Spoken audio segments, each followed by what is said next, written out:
નમસ્કાર, જય માતાજી મિત્રો ગુજરાતમાં ઘણી જગ્યાએ અનાથ તેમજ નિરાધાર બાળકો જોયા હશે।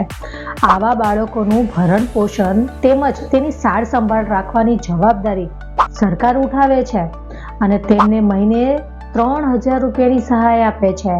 મિત્રો, નિયામક સમાજ સુરક્ષા કચેરી દ્વારા ચાલતી પાલક માતા પિતા યોજના વિશે વિગતવાર વાત કરીશું। મિત્રો, તે પહેલા મારા ચેનલને સબસ્ક્રાઇબ કે ફોલો ન કર્યું હોય તો કરી લો અને બેલ આઇકનને પ્રેસ કરી દો, જેથી તમને મારા આવનારા બધા જ નવા વિડીયોનું નોટિફિકેશન મળતું રહે। મિત્રો, પાલક માતા પિતા યોજના માટેની પાત્રતા કઈ હોવી જોઈએ તે જોઈએ। સૌપ્રથમ, ગુજરાતમાં વસતા 0 થી 18 વર્ષના તમામ અનાથ બાળકોને આ સહાય મળી શકે છે। જેમના માતા પિતા બંને હયાત નથી તેવા બાળકોને આ યોજનાનો લાભ મળશે।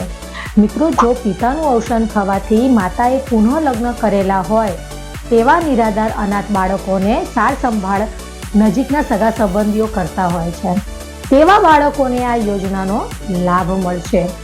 મિત્રો, પાલક માતા પિતા યોજના હેઠળ ઓનલાઈન અરજી કર્યા બાદ સહાય આપવામાં આવે છે, જેમાં અનાથ બાળકોને દર મહિને 3000 રૂપિયાની સહાય મળે છે। મિત્રો, આવા બાળકોની સાર સંભાળ રાખતા નજીકના સગાઓને ડાયરેક્ટ બેનિફિટ ટ્રાન્સફર દ્વારા સહાય ચૂકવાય છે। મિત્રો, જિલ્લા બાળ સુરક્ષા તથા જિલ્લા સમાજ સુરક્ષા દ્વારા ચાલતી યોજના માટે નિયમો અને ડોક્યુમેન્ટ નક્કી થયેલા છે। પાલક માતા પિતા યોજનાના ડોક્યુમેન્ટ પણ નક્કી કરેલા છે। મિત્રો, સૌપ્રથમ બાળકનો જન્મનો દાખલો અથવા તો લિવિંગ સર્ટિફિકેટ, શાળાનું પ્રમાણપત્ર હોવું જરૂરી છે। બીજું, બાળક માતા પિતાના મરણનો દાખલો હોવો, પ્રામાણિક નકલ હોવી જોઈએ, બીડવાની રહેશે તમારે। જો બાળકના પિતા મરણ પામેલા હોય અને માતાએ પુનઃ લગ્ન કરેલ હોય તે કિસ્સામાં માતાનું પુનઃ લગ્ન કરેલ હોય તે અંગેનું સોગંદનામું, લગ્નની નોંધણીનું પ્રમાણપત્ર, તલાટી કમ મંત્રીનો દાખલો પૈકી કોઈ પણ એક દસ્તાવેજ જરૂરી છે। માતાએ પુનઃ લગ્ન કરેલાનો પુરાવો જોઈશે। મિત્રો, આવકના દાખલાની નકલ જોઈશે। બાળકના શિષ્યવૃત્તિ બેંક એકાઉન્ટની પાસબુક જોઈશે।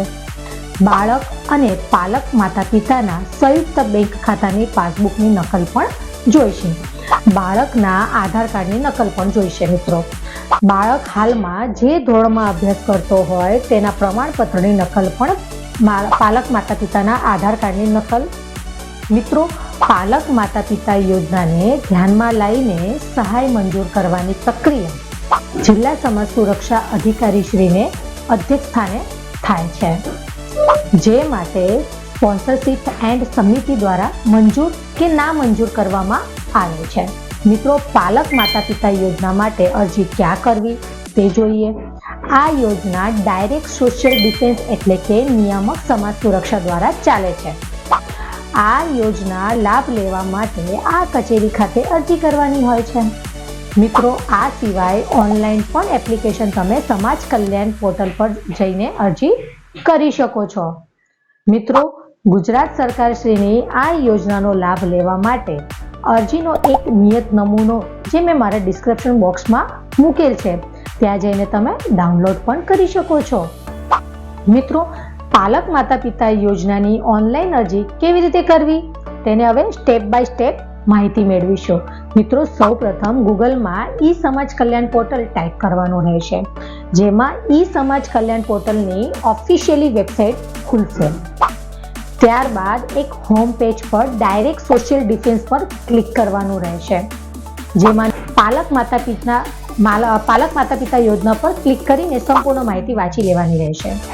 ઈ સમાજ કલ્યાણ પોર્ટલ પર જો યુઝર ન બનાવેલ હોય તો રજીસ્ટ્રેશન પર ક્લિક કરવાનું રહેશે। રજીસ્ટર થઈ ગયા બાદ યુઝર આઈડી, પાસવર્ડ અને કેપ્ચા કોડ નાખીને લોગિન કરવાનું રહેશે।